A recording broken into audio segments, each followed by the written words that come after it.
It's time to install the exterior concrete. Hi, I'm Joy Watts with Watts Homes and Construction, and today we're at the job site again and we're going to be installing exterior concrete. So let's take a look. These are the forms used for the driveway. This particular form is flexible and used for rounded sections. Metal ties and wood stakes are installed behind the forms to keep them in place and prevent movement during the pouring process. Since the driveway is so large, they will be pouring it in different sections and it will take several days to complete. You can see the concrete pouring out of the chute within the forms and on the dirt that has been prepped and leveled before they started. The guys have different functions. Two of them are using the come-along tools to spread the concrete where it is needed. The two guys by the garage are using the screed board to even and smooth out the concrete. Ben is holding the long pole with a bull float on the end to get a smooth finish to the concrete surface. Ben Bedke Concrete Construction Company is getting close to finishing this section of the driveway. This is a better view of the Peterman concrete truck as the concrete flows down the chute. The driver maneuvers the chute back and forth to get the concrete in the desired location. They are almost finished with this section of the driveway. Most of it has been smoothed out and they are pouring the last section in the corner. The driver is using his tool to get all of the concrete out of his chute so he can fold it up and move it to a different location to clean the chute before he heads back to the concrete yard. After the concrete is poured and leveled, it is time for them to get on their hands and knees to make sure the concrete has a nice smooth finish before the final touches are added. They use a hand trowel to smooth out the surface of the concrete. Because these guys have been doing this for so long, you can see how easy it is for them to slide along the surface and use the trowels in both hands. Once the surface is smoothed with the hand trowels, a broom is used to get the final broom texture look to the concrete. He brooms the surface in both directions in order to get the desired look. This is a concrete saw. It is used to cut lines in the concrete to create control joints. These are the control joints cut into the concrete by the large concrete saw. These create a controlled place for any cracks to occur. Concrete will crack due to Michigan's extreme weather and temperature variations. This is a different view of the control joints cut into the driveway concrete. They make cuts horizontally and vertically into the concrete. We have moved to the walkout level of the home and are prepping the concrete patio. Holes are drilled into the side of the basement foundation and the rebar is placed in those holes. The rebar is installed to prevent the patio from settling and heaving. Due to the distance from the road to the patio, we had to hire a pump truck again. The pump truck driver has the controls to determine the quantity and speed of the concrete coming out of the truck. He also holds the pump tube and moves it around to get the concrete in the locations it is needed. I want you to see just how far the pump truck arm can reach. Let's take a look starting from the end where the concrete comes out as I backtrack to show you where the truck is located. If you didn't remember from the foundation video, Peterman concrete truck is used to fill the pump truck with the concrete. The homeowner wanted the patio to be a dark gray, almost black color.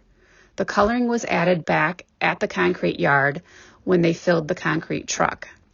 As the concrete is coming out of the pump, you can see just how dark it is compared to the concrete that was poured for the driveway. Now you can see Ben maneuver the rebar to make sure the concrete gets underneath it and so it stays at the approximate height it is supposed to be.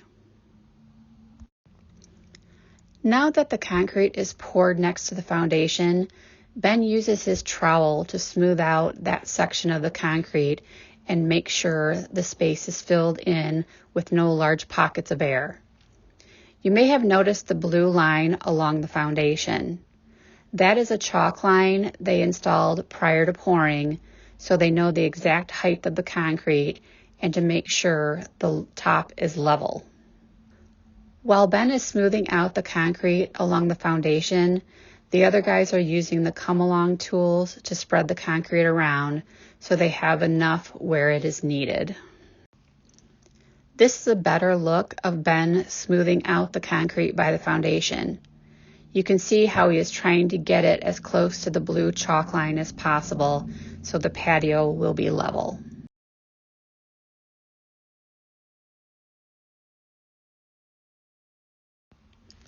Now that the concrete is smoothed out around the perimeter with the hand trowel, you see them using the screed board to smooth out the main parts of the patio.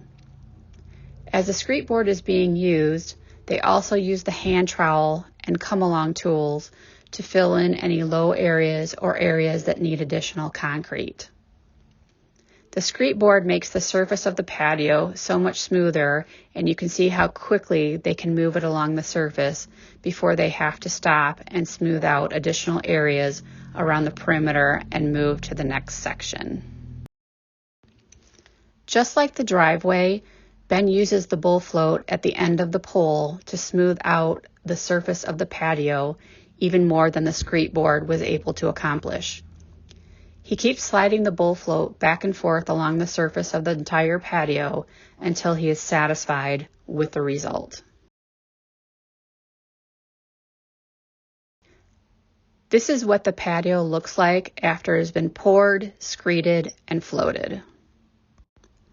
Once the patio has been floated, they go back and use the hand trowel to get the final desired level of smoothness to the surface. They also use an edger tool to go around the perimeter of the concrete to get a clean edge that will be exposed after the forms are removed.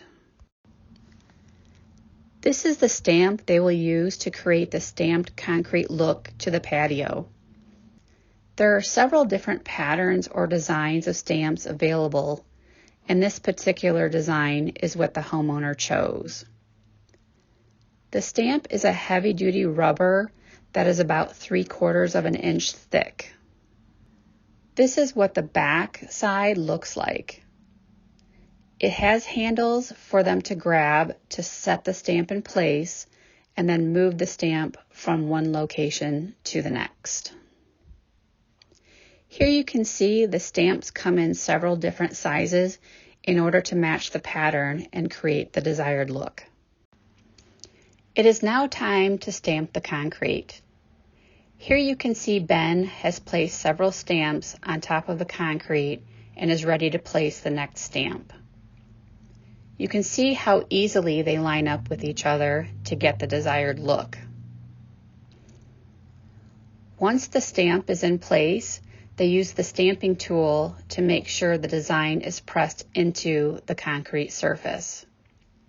The dust you see is actually a powder that was spread on top of the concrete before the stamps were set in place. The powder is a release that gives the concrete the color variation for the final look. This is what the concrete patio looks like after all of the stamps and the release powder have been installed to get that stone look on the surface of the patio.